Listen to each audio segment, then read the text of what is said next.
Well, welcome back to Gabbing Geek. This is your favorite geeky podcast, Blabcast, where we talk about all things geeky like science fiction and fantasy and movies and books and video games and board games and comic books and just everything that's awesome. And hey, it's Gabbing Geek 65. We actually got everything working, so we'll see how long it lasts. But this is episode 65. We're calling this Apocalypse and Morningstar. It's a tricky title. You don't know what we're going to talk about. No, we're going to be talking about Morningstar and Apocalypse, X-Men Apocalypse, but in the other order. We totally flipped it around. We're crazy. Yeah, Jimmy Impossible is with us over in the text. Yes, we just started because Blab has been acting crazy, and we don't know how long it's going to last. So we're going to get right down to it. My name, in case you haven't been following along, is Ryan Garcia. With us, as always, is Jenny, third time's the charm Newman, because this is the whole third Blab that we set up. I guess we'll go with that. Also fine. With us, as always, is William, third time's the restraining order Watson. Hey, the law says I can get 2 chances before you get one. So. And there it is. And also with us for this episode is Tom, third time he can't keep the earbuds in his ear, Kelly. I'd like to point out it's been more than 3 times. Well, yeah, but I was going with the theme here because the number of years is what I thought you were going with. Well, no, the theme is that we're talking about two. Who told you about my third year? We're talking about 2 part 3s. Like first, we're talking about part 3 of the latest X-Men, right? X-Men Apocalypse, and then we're going to be talking about the 3rd book in the Red Rising trilogy, which is going to be more than a trilogy, but we'll get to that later. But what a coincidence! What an amazing coincidence! So we're skipping right over geekiest news of the week because we were just so excited that Watson finally read a book. That's right. That's right. He finished the first book. He finished the book club I gave you guys a bunch of. Right, well, he finished the other book that he was working on first. He colored every single page, and then he got to Morningstar, and now it's, 8 months later, he's finally done. I didn't stay in the lines on the coloring book because I like to, show my individuality. Well, that's why we gave you blank pages. My furniture's ruined. I love what you do with that wall. It's true for other reasons, Watson. It's true for other reasons. Yeah. So let's we're gonna dive right into it, and we're gonna start off with Age of Apocalypse. So I guess spoiler warning in effect, right? If you haven't seen X-Men Age of Apocalypse because it's only been out for a few days, then now is a good time to log off, hit pause, go see the movie, and then come back. Or you should have done what Jimmy did, which is he went immediately watched it and then immediately logged on to the Blab. So he's going to have the freshest memory, but he's also going to have to type the hardest because he did not get a video spot this week. So let's start it all off. We have to do our patented, or at least trade dressed, 0 to 10 rating of whatevers. Miss Jenny Newman, what did you give X-Men Apocalypse? I gave this movie a 7 Phoenix Fire Booms out of 10. 7 Phoenix Fire Booms out of 10. Very nice. Mr. Tom Kelly? I gave it 8 wishes Sansa Stark could do that to Littlefingers out of 10. Nice. Okay. Watson? I'm close to, I'm splitting the difference, actually. I'm going to go 7.5 out of 10 misapplied timelines. Okay. Misapplied time. I like that. I am going to give it an 8 out of 10 flapping bulldogs in the way too fast Quicksilver scene. Because I didn't understand the physics of that. Why were the Bulldogs' face actually flapping in the wind when everyone else is stationary when they're being moved so quickly? Is there something around dog physics? It is a lot funnier. I have to admit that. So much more wind resistance with the jowls. Yeah. Well, that makes sense. Jimmy, feel free to weigh in with your rating because I think you're the only one that hated it. Yeah, because I have to admit I was surprised not by the movie. The movie was straight on par with, I thought, the last 2. I was surprised by the reviews. No. I thought the reviews were way too harsh. I agree with that. I agree with that. I don't think they were on par with the other 2 movies. I do agree that the ratings itself were a little harsh. Jimmy gives it a 6. A 6? But a 6 is not that's not bad. That's not I thought you hated it, Jimmy. Yeah, hated is like a 2, Jimmy. I believe that's Canadian hate. Oh, that's true. It's a much higher standard, right? 60% is a failing grade. Coffee. I mean, he would still be very generous. He gave it a D. It's really 4 and a moose. Mm-hmm. But yeah. All right, so you thought that it didn't add up to the other two? I thought it did. So well, here's the thing that I liked about First Class and Days of Future Past. First Class was a great introduction to this origins, if you will, like a new era of X-Men. Days of Future Past, they did a nice job of mixing the new era with our old beloved characters that we have grown to really love. And then this one, it was a continuation of this without the old characters, with some pitfalls in my mind. So it didn't rank up as high as I would have put the other two, because the other two were fun. I really love the other two. But I think I rank them 1 and 2 out of all the X-Men movies that we've seen. And this movie, Age of Apocalypse, I think it fell at 3rd. I can't remember how we ranked this the other day, Watson, when you and I were kind of discussing with the rest of them. So for me, Ryan, it was more about I liked the beginning. I like seeing the old characters. I like kind of the whole molding of the two different worlds in the second movie, and then this one was just old characters with a new story, and the story could have been better, but it wasn't terrible. Yeah. See, and I thought that I liked what they did with the story. I mean, I thought that I think the difficulty was, the second movie was such kind of a mind-bending story, kind of mixing the old characters with the new, and they did it. They did an admirable job. I mean, I actually didn't like the ending as much. We've talked about that before. I didn't like kind of the pigeonholing and kind of the sad ending they gave for Wolverine, but and I wish they could have done. I wish they'd been brave enough to do it without that ending. But I understood why they wanted to do it, right? With everyone's return and everything. This one, I thought, story-wise, it made sense, right? It's another 10-year jump, but it's also following up on what happened with Days of Future Past. It's not like Xavier immediately brought them back to the current X-Men level. It's like, no, things were just kind of taking the path, right? He's really just becoming a shelter for these people and trying to train them. He hasn't reformed the X-Men, so they're not really equipped to handle the first significant threat that comes along. The threat that does come along, it was nice. It was believable. It had some pretty awesome special effects. I mean, I didn't think, I was going to be into it as much, but I really was digging when Apocalypse and Magneto were joining up to just demolish everything. Just the arcs, the magnetic waves, the circles, and all these little particles. I mean, it was pretty intense. That part, I'm glad you brought that up. For me, this is why I gave it a 7, because there were a couple of things that I didn't necessarily like. Those arcs that you're talking about, the destroying of the world, it was nice to see a little bit of it, but I felt it went on too long. I felt like they were just really trying to CGI the crap out of this at points. And that was one of those points that I felt was just too long. And the other piece was I loved the story in the 80s. I think it was well done. I love how they continued on, like you were saying. So well done, well said that you brought that up. But I hated that they repeated some of the themes in the other movies that we've seen. So having seen the Quicksilver scene again, but for a longer period of time, I was like, it's lost its luster. That was okay the first time, and it was funny. Show me something a little bit different that isn't him rushing around, moving things out of the way and picking up people and moving them. We've seen that. Been there, done that. I enjoyed it. That was fun, though. It was fun, but the Eurythmics are no time in a bottle. I love the that's the only piece that I really liked was the song.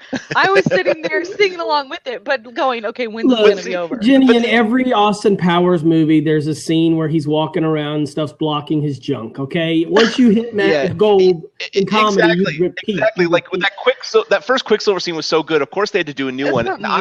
I really love the fact that he showed up and he immediately started by doing the same thing he had done in the last movie, right? The little nudging of the things out of the way, and you're like, oh, have we seen this before? And then he immediately abandons that, right? And then it's this whole thing of rescuing and like when he's speeding up and when he's slowing down and all the problem solving that was going on, right? The problem solving was good. The problem solving was excellent. Him throwing things. So that's what I actually loved about that whole scene, even though, it's a duplication, was that when he threw something out or he rolled people up or whatever he did, at the moment you're going, what's he actually doing? And then when it was all played out and said and done, you see how it all unfolds. And that was brilliant. I mean, good on them for like thinking that through. Yeah. But still, we've been there, done that. We've seen the scene. It was something new. He can do so many other cool things, right? Let's see him do more fun stuff. All right, Watson likes, like dislikes. Apocalypse 15 times. Yeah. So I liked the battle at the end. I think you said the other day on one of our chat threads that, man, Bryan Singer knows how to show superpowers in their finest I form. said that. Oh, it was Tom. Okay, Tom. Well, I'll take credit for it, whoever said it. It really was cool. I mean, they really showed some great powers. Except for Storm. I would disagree. The next time that Storm does something in an X-Men movie worth a damn, that'll be the first time, because she's been ruined by a lot of actors. I mean, she was not ruined by the actress. I think that they didn't showcase her powers enough. I like this actress. You're right. I liked this actress. Halle Berry was terrible. Well, and Psylocke did that. Psylocke cut a car in half. Oh, That's yeah, it. you're right. That's Psylocke it. was wasted too. She was and totally. she's played by a terrible actress. So I mean, She wasn't terrible. They Olivia shouldn't Munn, showcase she's not her. good. That's the problem. No, Olivia Munn's not a good actress. So I mean, she's a TV host turned actress. So I didn't mind she's one Psylocke. step away from the presidency in the United States now. But I like. Jimmy did not like Jean Grey. I really liked. I love Jean Grey. I like Yeah. Sansa. I mean, I'm a Game of Thrones Might have been fan. the best they've done with Jean Grey as far as the script goes. Yeah. I mean, I That's liked the what- Cyclops. I liked his introduction, cutting the tree in half. I like Nightcrawler. Oh, Nightcrawler. The Hugh Jackman cameo worked for me. The Magneto plot line where he's abandoned his villainous ways to try to reform and what gets him back in the game. Show depth. I I liked like that. Overall, though, I thought the story was a little tame. This was at the bottom end. I mean, I'm a big X-Men film fan, right? I don't like the comics, but I really like the series of movies. This one's kind of mid to bottom for me. I think I put it right ahead of X3 and the Wolverine movies, but that's it. Like, everything else is in front of it. But that's no shame. I mean, it was good. It was passable. I enjoyed it a heck of a lot more than a 40% Rotten Tomatoes score. I didn't like Apocalypse that much. I thought he was just kind of, it was like too comic booky. Didn't you think he felt like a little too comic booky at times? That not only the acting on his part, he was rather subdued, wasn't he? I mean, how he looked. Yeah. I mean, to be so powerful, he was creepy. So I guess that worked. But I mean, I never was really just been that in. I was never that into it during the film. His look, I he think, was could have been updated. To be honest with you, it was just too. It was almost too 80s. Like, I got the whole 80s thing. I mean, I really did. Like, no, hear me out. 4,000 years ago. Hear me out for just a moment. I got the whole 80s thing with the era BC. and the way that everyone was dressing, but I almost felt like his costume was comic book era 80s. If you think that's kind of how it felt. Did you think Dazzler was going to come out too? I felt like it. She should have been there. There was supposed to be a Dazzler Easter egg that hit the cutting room floor. Oh, really? No, that was. Cool. I think that was a rumor. No, they showed a screenshot of them holding up the album. Okay. Gene and Scott are showing up her album at the mall, but that's all the mall hopping scenes got cut. And I mean, we haven't talked about Angel, but I thought other than Magneto, the other three horsemen were just kind of wasted. Like, I didn't get it. Like, I was not that into any of them, right? Yeah. They killed Angel again. They were obviously in there to basically make the fight scene a lot bigger. I don't know why you needed other X-Men to do that. I mean, that didn't bother me. I don't care. I'm no sacred cows, but they were boring. Like, they were kind of dud. The Angel fight scene though with the Blob at the beginning in this movie too. Like his fight with the Blob as well as his fight with Nightcrawler. Blob that you didn't see. That was good. I mean, it was kind of fun to see a little shout out, a little nod to the fans with the cage fighting. But it was it was not inspired really. I mean, it was like there was nothing about them. They didn't really do enough to entice me, right? And those are like three main characters in the X-Men. That was the first time we'd ever seen Psylocke, right? And but Jennifer Lawrence, what about Jennifer Lawrence, guys? I mean, I don't remember anything she did in this movie. She's like she went and got Nightcrawler. That's pretty much all that I remember. Yeah, I guess, and she was the iconic inspiration for the mutant movement or mutant peace, and I guess that was it, right? I mean, I actually kind of liked her. I liked her beginning her character at the beginning was interesting, right? Like, what has she been doing in terms of freeing mutants and being on the lookout? I actually wanted a little bit more of that, to hear a little bit more of that, because it seemed rather established, right? Like, she has found this underground mutant ring, so she's going in there in order to take them out, you know, in order to kind of free them. Like, she has a very clear mission.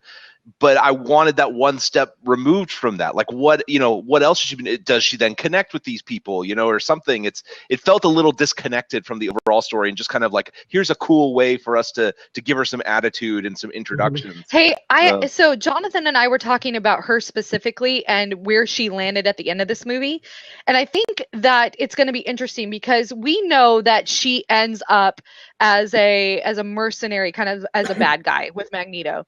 So Well, there's not necessarily, because that's not the all timeline different. we're in anymore. Timeline. Well, hold on, but Timeline's gone. her character throughout the years and what we expect of her is going to be, she doesn't you know, answer to anyone.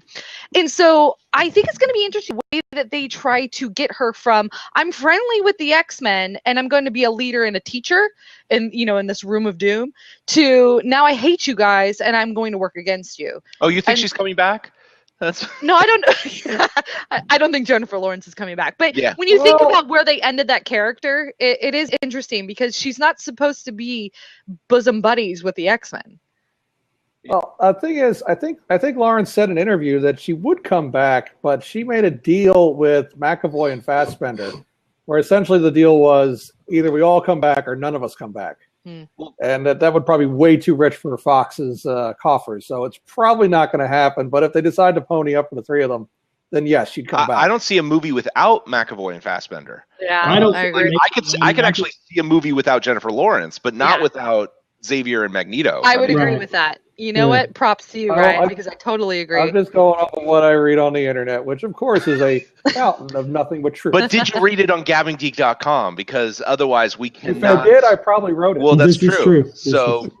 So there you go, believing your own stuff again. So, well, Tom, what were your overall thoughts on it? We haven't heard your kind of impressions besides your rating. Well, like Watson said, I've always found that the X-Men films, especially the ones Singer directs, have been very good about showcasing superpowers in a way that I don't think even the Marvel films have gotten quite right. The airport scene in Cap 3 is the closest, but even then, most of those characters don't have superpowers. They're guys in metal suits or good fighters. But you look at the Quicksilver scenes, stock them up with X-Men 2, Nightcrawler's assassination attempt, Magneto reprogramming Cerebro from the inside to kill the humans instead of the mutants. Nightcrawler's fighting in this movie. Past. Any Fantastic. scene in the future fighting the Sentinels. You see some really creative, spectacular, interesting use of mutant powers. Yeah. What you don't see in the X-Men films are well-rounded character developments for all the characters that are in the movie. They'll focus on a handful, and then the rest are just kind of just hanging out on the outskirts. And that's always been the case with the X-Men. It's always been like, well, here's Xavier, here's Magneto, here's Wolverine, and maybe one or two others. So the thing that struck me was when we get to the end of the movie and they have that team of X-Men standing there, and, you know, probably not getting Jennifer Lawrence back, may not be getting McAvoy back. Nicholas Hoult, the Beast, his contract's up, but I guess nobody cares about him. No, I like really? him. I love him. Is his contract up? That's like an interesting team of X-Men. You got a bunch of young actors. Expensive to get. That's what he's saying, Jenny. Yeah. Oh, okay. I'm sure they could tap another Game of Thrones actor to throw in there because that seems to be their thing these days. Other things, the Wolverine scene was cool, but gratuitous at the same time. I wish they hadn't ruined that. I wish they hadn't ruined that in the second trailer. Like, there was absolutely, when they showed the claws in that second trailer, like, we knew Wolverine was going to be there. Okay, Yeah, I didn't watch it. And there I went, like, you know, I tried to avoid it, but I actually had seen that one. But I was like, there was no reason to ruin that, you know? And I kind of half forgot that it was going to happen until they walked into the room. But we hadn't seen that shot. When they walked into the room, that would have been an amazing reveal had they not already told everyone officially in the trailer that it was happening. Yeah. I mean, come on. They didn't need to do that. So, yeah. Hey, but I agree about the superpowers thing, and I was thinking like the Nightcrawler fight scenes were done really, really well, They right? were- Because they were. that's a tough thing to do, to manage like a teleporter, and kind of the actiony-ness of it. And they did a great job, especially him versus Angel in the cage when it was Mhm. electrified, so they couldn't get out. Like, that was pretty good. I would have wanted to see that for a couple more They minutes. did an excellent job with Nightcrawler. I would totally agree with you. He was very fun to watch, and he's one of my favorites too. But just seeing how they bamped him from place to place, that was excellent. Here's Yeah. a critique I have, though. I was very, very upset, and I shouldn't be this upset about it. But why have Jubilee in this stupid movie at all Yeah. if you're not going to showcase freaking Jubilee? I mean, she did nothing. Remember, she was in the car. She went to the mall with them right before the Quicksilver scene. That's the last we see of Jubilee. That is Yeah. all we get to see of her. Nothing. Like, Well, they why could- have her in the movie? They Why? couldn't bring her along with that bright yellow jacket. She was just going to be the first target, so they just had to let her go. But no, The funny thing about her is she's such a '90s character. Even in an '80s movie, she still looked like she was from the '90s. It's awesome. Can I just take a minute to compliment the 80s design? You had Xavier's Miami Vice shirt. You had Nightcrawler's Michael Jackson jacket, and my Yeah. personal favorite, Jean Grey's shoulder pads. Yeah, Oh, it yeah. was great. No, the my costume favorite was was great. when Except Quicksilver for when Apocalypse. Quicksilver was playing Miss Pac-Man in his basement, yeah, and I was yeah. thinking to myself, wait a minute, I thought Miss Pac-Man was 84, and I went and 82. looked it up. Nope, it was 82. Exactly, they got it exactly But right. so that means that when they were watching Empire Strikes Back, it was a re-release because, as we know as geeks, Empire came out in 1980. They were watching They watched Return of the Return of the Jedi. Jedi. Because were they make the bad Yeah. joke about how the 83, so third okay, movie it's is the The a middle third of it. movie, Okay, yeah, okay, they okay. talk about the Yeah. whole third movie thing. The third right. movie being, yeah, you're right. I thought they were saying the second one was good, but they were saying the second one was better. You're right. Yeah, so okay. now we all saw kind of the opening weekend. Did your theaters groan at that joke about the third? They movie laughed was at being it. we worse? laughed. Yeah, They yeah. laughed. yeah. So my theater at the Draft House actually audibly groaned at They that groaned? line. Yes, Why? fell It was funny. flat. It was funny. Ryan, there must be something wrong with your draft house because everything falls flat. Best Draft The- House. the We are cheerleaders happy here, people. Not they react at hated all. it. We're happy laughed- people in the They laughed at Captain America and Winter Soldier doing the They little run laughed at the thing. running of Captain.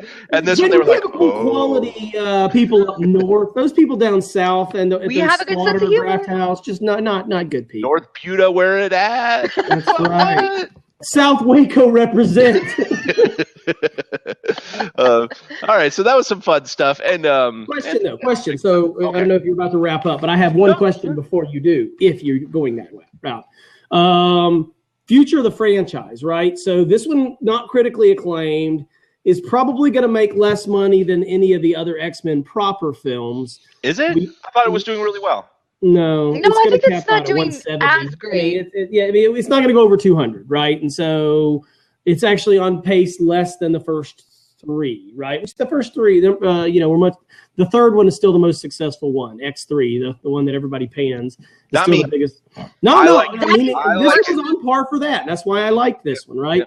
But basically the franchise is showing a little bit of age, right? And we know we have Wolverine 3 filming right now in New Orleans. Hopefully Logan. the Old Man Logan plot line. But what's the future of this franchise? I mean, the timeline has gotten clunky, just like all X-Men properties do. I have a right? prediction. Jenny, go for it. It's asinine, but I'm calling it. We've come to expect that from you. Marvel is going to pay a shit ton of money, and we're going to see them in Infinity Gauntlet 2. Calling Here it. it is. Okay, better prediction, Tom Kelly. Okay, my prediction, which is better than Jenny. Did you catch the reference in the stinger at the end? I didn't, but I mean, I know it's the setup for the Wolverine villain, right? What was it? No, it is not. No?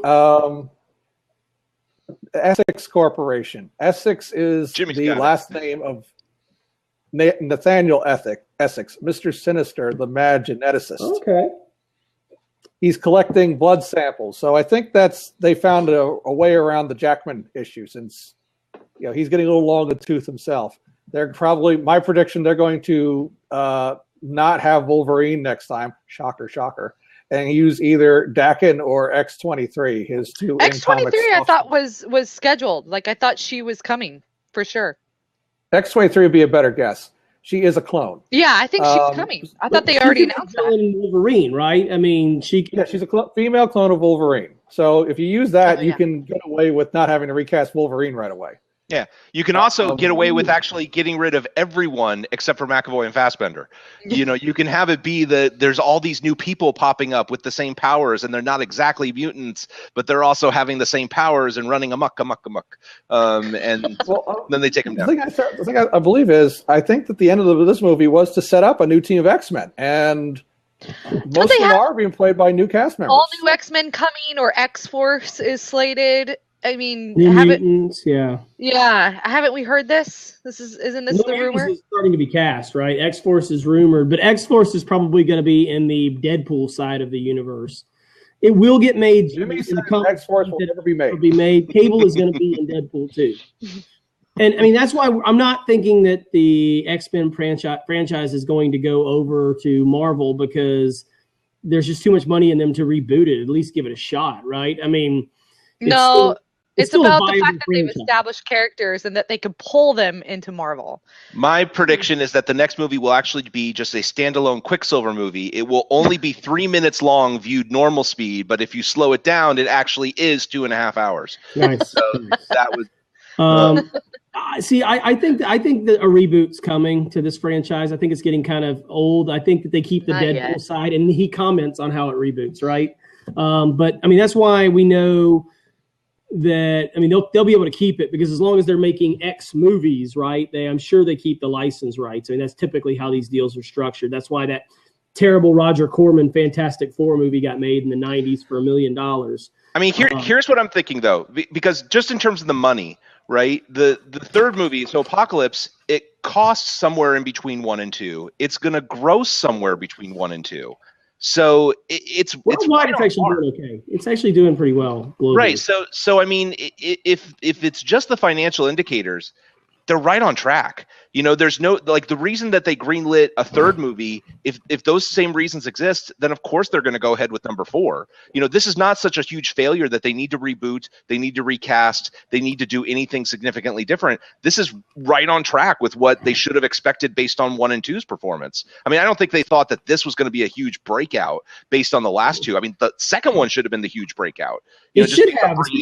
Really dang good, right?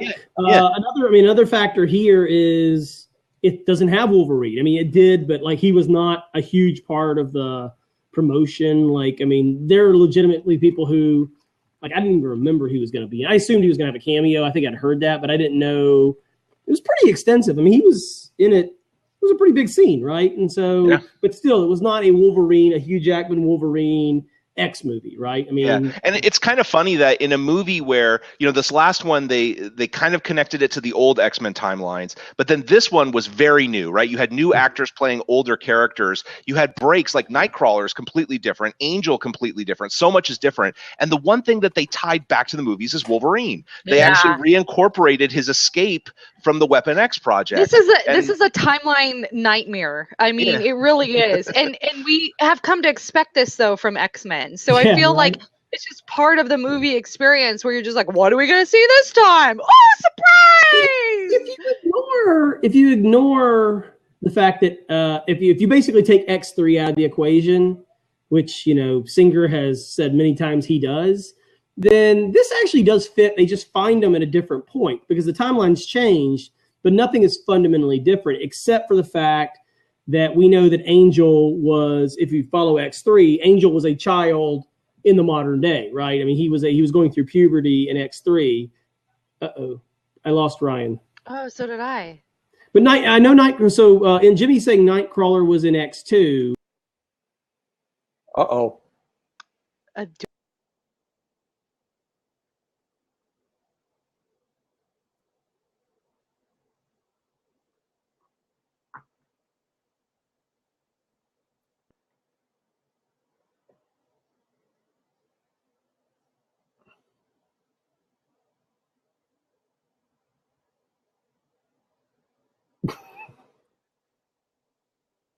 Okay, now I'm back. Ryan's not here, but I'm back. I'm back. All right, Jenny. Ryan's go. Can we record? Can you see me? Can you hear me? Yeah. We're recording without Ryan. It's recording. This is going to be one heck of a rebroadcast. Can you see us, Ryan? Okay, good. Let's keep going. Can you hear me? Yeah. Yeah. Yeah, we're good. I can't see or hear Tom.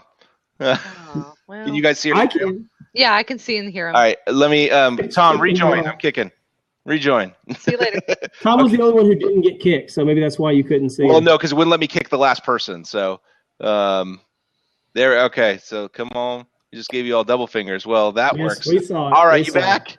Are we back? We're Are we back. still recording? We're There's still like recording. there's a Welcome weird back gap. to Yeah, Gabbing yeah, there we go. Geek. We're still in it, and it's still recording, so it's awesome. All right. So, what happened? What I miss? Nothing. Moving Called you, on to Morningstar. Good. We need Yeah. a transition. All right, that's a good transition. Are we done yet? Yes, we're done with Age of Apocalypse, Bianca. Speaking Now, of done. now it's time Watson has done a book. to talk about Morningstar. Congratulations, Mr. Watson, on finally Good job. finishing a book. Very good.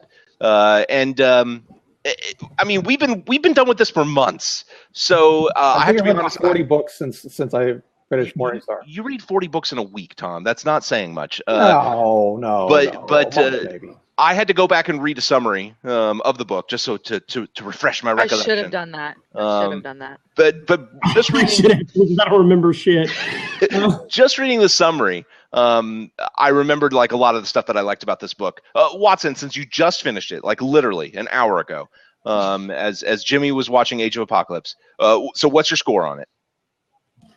I'm going to disappoint you, Ryan. I didn't just not finish it because of my distraction. It was tough for me to get through this. Really? I give this about 5 unfired Chekhov guns out of 10.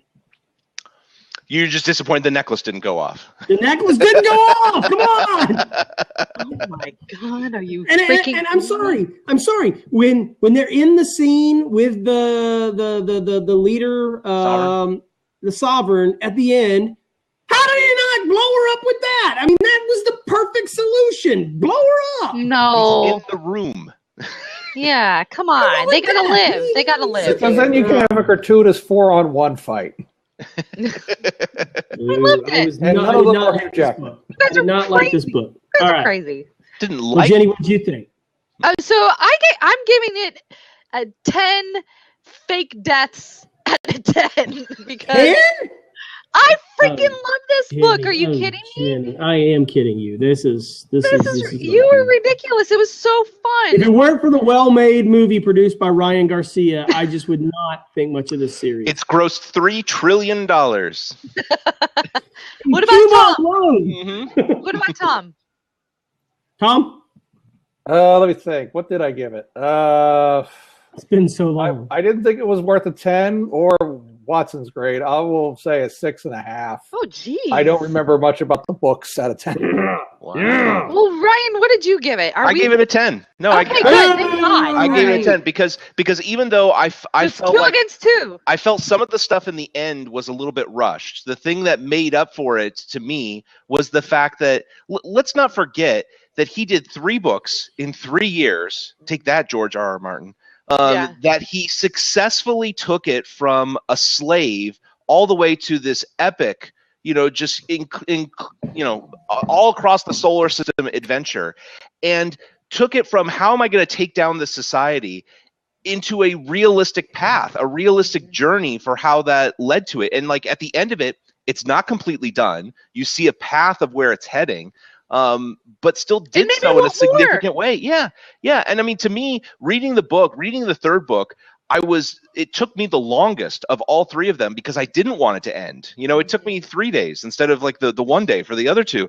And it was only about like a month after that Pierce Brown finally announced that like his next trilogy was going to be a continuation, right? It's not going to be the exact same characters, but it is going to pick up the storyline called the Iron Gold trilogy. And I was so happy about that, right? Me too. Because he's shown that he can deliver and that he can continue on with the story. Kind of like it was almost like my feeling with the Star Wars movies being picked up by Disney, right? Where it's like, even if one kind of misses, as long as they continue, I'm going to be happy. And as long as he's putting out a book a year, I'm going to be happy on this because I thought that he has completely delivered on an epic science fiction trilogy that did exactly what it promised. Not only that, I don't understand Watson and Tom how you guys could give this anything below an 8 because I think I gave Golden Sun an 8, though. No, I know. I said below an 8. You gave this below an 8. So this was worse than Golden Sun. I know, I don't know how, because I think that the way that he had so many ways that he could have wrapped this up, and it could have been terrible. And he chose this. No, it was ingenious. The last scene where you had everything working together. And ultimately came up with the fact that I actually did think that Severus was dead. I actually thought that. And I thought there was no chance he was dead. I thought that was the most contrived thing. No way, dude. I thought that it was brilliantly written. The Pulp Fiction adrenaline shock to the heart was coming. We all knew it, Jenny. Everybody but you. Maybe because I'm more fantastical than you, and I allow things to just ebb and flow. Or more gullible. It's one of those things where don't mistake naivety for enjoying the story, Tom. Because yes, Tom. Both those things. It's the fault of Pierce Brown is that almost everything that works in this series requires everything. I mean, it's like Baron Zemo's plot from Civil War, right? Everything had to happen exactly as it did happen for it to work, right? I mean, what if she pulled out the gun and then she beat him to death with it or something? I don't know. I mean, like, what if they brought Severo into the room and someone said, ha, and put a bullet in his head just because they hated him? I mean, like, so many stupid things. The smartest people who've ruled the universe, or the galaxy, or the solar system, rather, for 100 years have to become stupid motherfuckers for this shit to happen. They're not. That's the thing. The Golds were never the smartest. Right, they were just the most powerful, and they had people doing their work for them. Like they ruled, right? They conquered. That was kind of their thing. And it was how do you take down a system like that? And yes, you're right. Of course, it had gambles, but any kind of big adventure is going to have that. You could launch the same criticisms at Star Wars, then, right? No, that had the Force. That had the Force working. Against it, this had the Force. Come on, you felt it. I felt no Force here. There were Star Wars references in every single book. No, there were Star Wars references. Also referenced John Carter, but we won't hold that against them.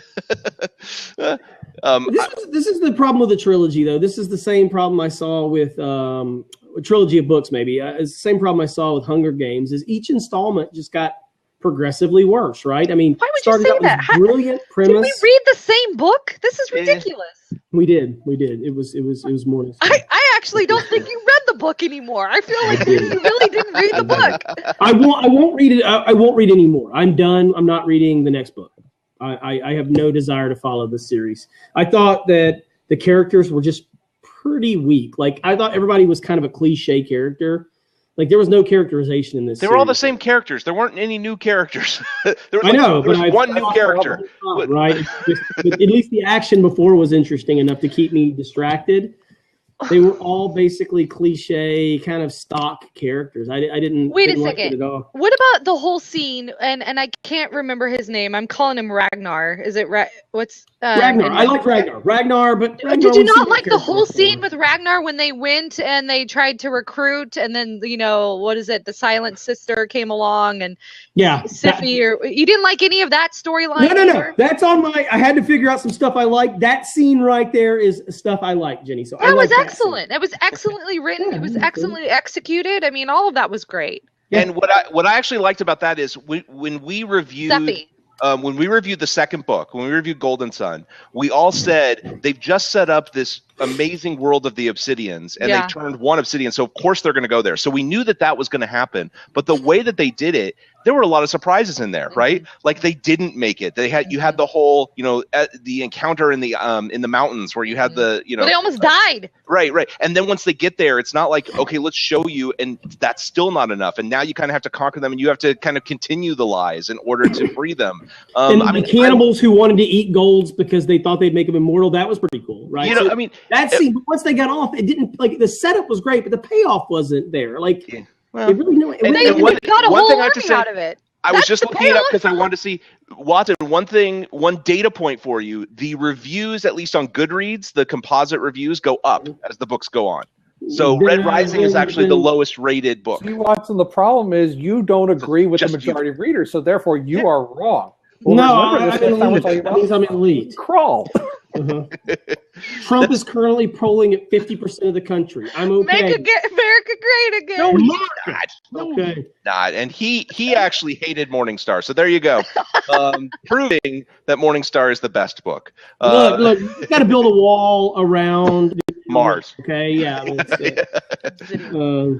I just, to me, I was the first book was such a delight, right? In like setting up this world and then immediately going into this very small place, which was this, this medieval castle world. And I remember reading book 1, thinking how amazing it was and wondering, how are you going to bridge the gap to settling this galactic conquest or this, this whole society issue, right?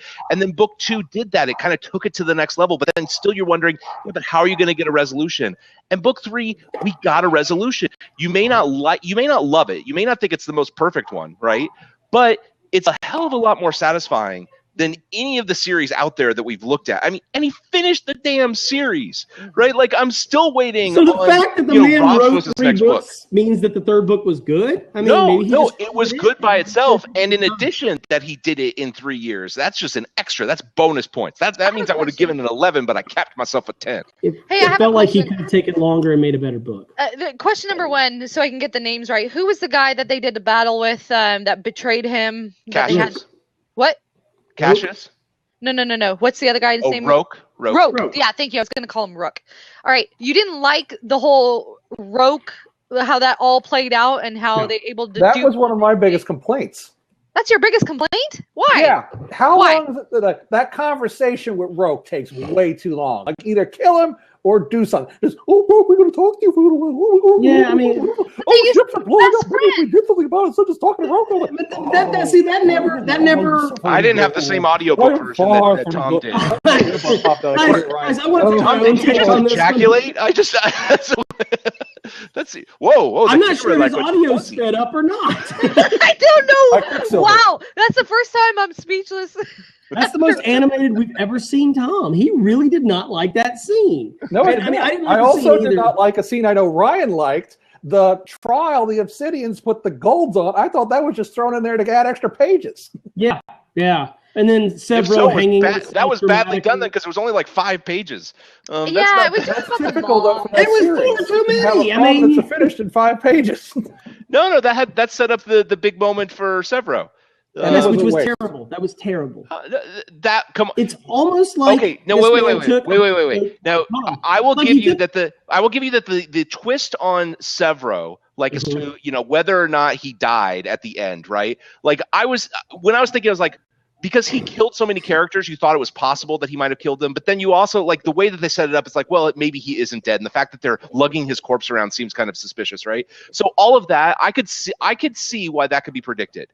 But there's no way that you can tell me that you predicted at the start, when Severo starts making the speech at the trial of the Golds, that he was going to resolve it by killing himself. By killing himself, right? No, I didn't see it coming. Right? That was a fantastic twist. No, that was a fantastic twist. That was a fantastic moment to make them. It was an unnecessary plot point. Unnecessary? That's the whole thing. That's how they get from point A to point B. Because it was that important. That bad scene was important. Wait, I feel like you lost the flame somewhere. Let me just say, maybe 6.5 was too low, but I will say there are many things that series does very well. It gives you morally complex characters. I really appreciate that. Am I the only one who didn't see that? I mean, yes. The one thing I liked that was kind of morally complex. It seems like every time Reaper was going to get his hands dirty, it was just a ruse, and he's this good character. The one thing that he did was, in order to get the alliance with, what was the name of the rim planet? The outer rim planet. Yeah, it doesn't matter. But the warlord. The dockyards, right. Yeah.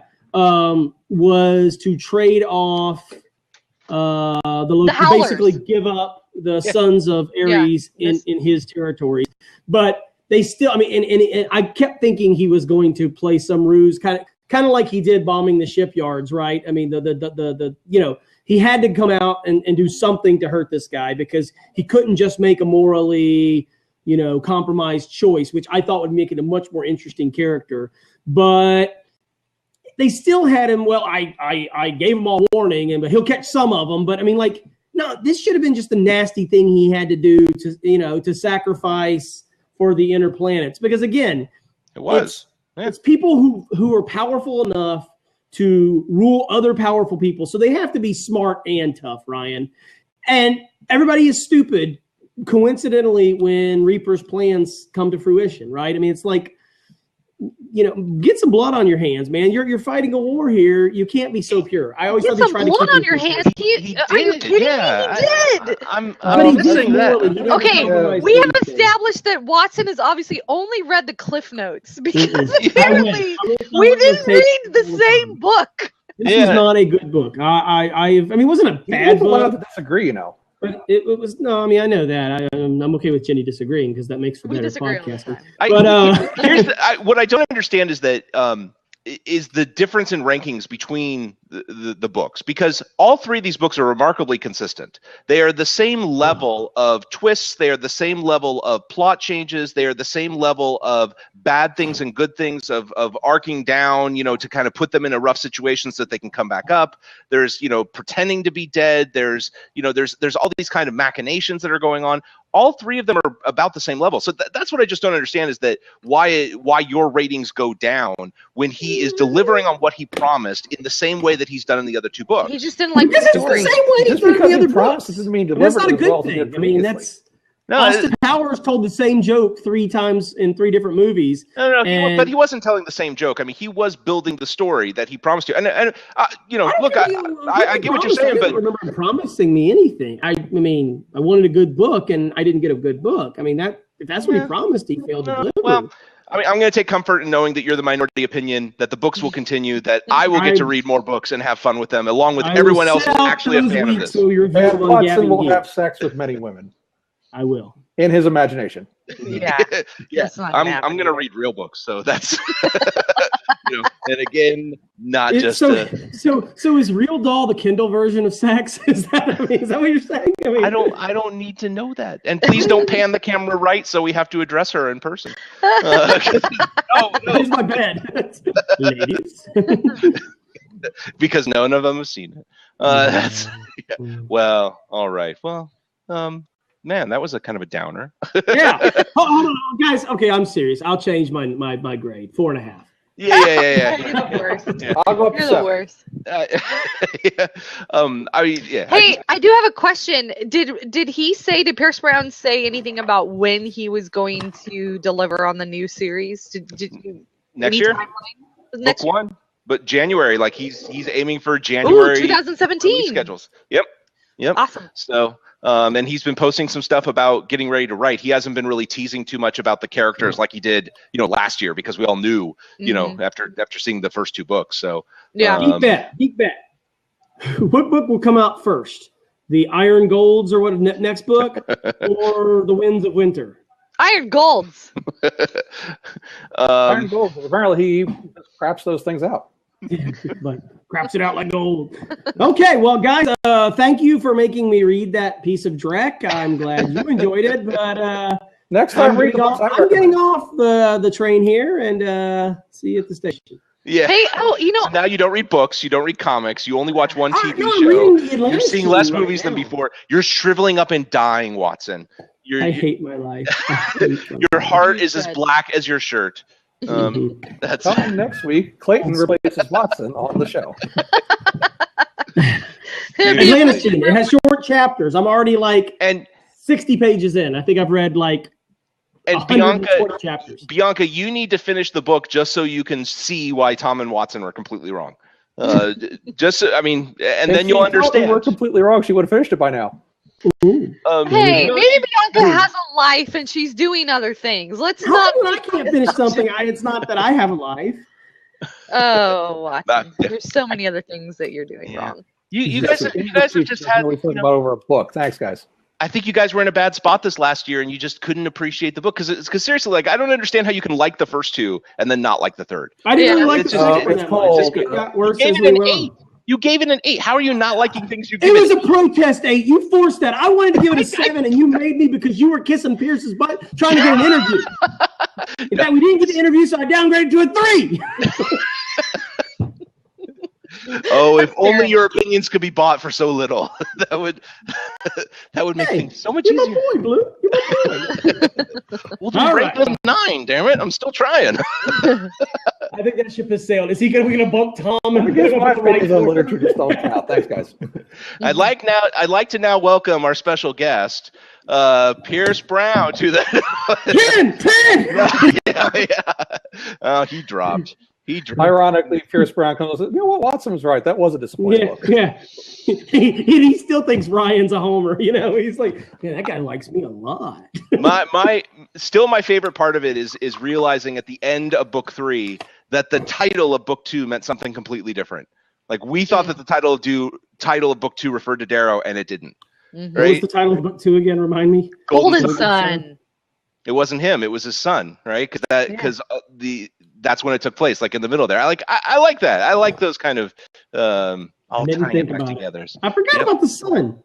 Yeah, that was a good scene. Look, just like Family Ties or any other sitcom, Married with Children, when you add a baby to it, the show's over. Well, he ended it. So exactly. Thank God. Yeah. All right. Well, hey, good discussion, good spoilery discussions in Gabbing Geek 65. Why don't we tell people how they can reach us on social medias? Miss Jenny Newman. Hey, follow me on Twitter, Jenny_Newman. Mr. Watson. Witty Watts at Twitter. Mr. Kelly. Saturday article by Tom K74 at GabbingGeek.com. Tom, eventually you can get on Twitter. You know that, right? I mean, He is on Tom Twitter. Kell, The Twitter account I have just to do this, so. 451-72369. Yeah, that's that. How did that happen? That just rolls off the tongue. Tom with the fingers here. That's exactly right. You can reach me on Twitter at SomeGeekLawyer. You can reach all of us at Gabbing Geeks or email us gabbinggeek@gmail.com. But be sure to head over to gabbinggeek.com because that's where we have all the fun contents and all the fun articles that Tom's written. And every once in a while, Jimmy does. And every once in a while, Jenny does. And then even rare, I do something. But that just doesn't really happen all that often. But hey, let's find out what we learned today. What did we learn? We learned that we love Quicksilver. I mean, it could be silly, but Quicksilver's fun. That's some fun stuff. He's all right. Yeah. We also learned, you know what? We totally have a X-Men movie without Mystique. I think that's the one thing we all agreed on this week. Yeah. And you know what? The other thing is, in that 4th X-Men movie, because she's a shapeshifter, she could actually be everyone in there. They could actually recast her the easiest because she is a shapeshifter. In fact, Rebecca Romaine is available. What very few people don't realize is that Mystique is actually Nick Fury. So Nick Fury was in this movie. That's right. And still better than Black Widow. Yeah. And third, we learned that Red Rising is a fantastic series. Everyone should be reading it, and we're very, very excited that there's going to be a new series coming out in January 2017. Yeah, we learned it. It's a fact. Facts. So, hey, thanks for joining us for Gabbing Geek 65. Be sure to come back and join us for Gabbing Geek 66, where we may have even figured out all this blab stuff, and there won't be a giant pause in the middle. But until then, that's those of us here at Gabbing Geek reminding you we had a little help.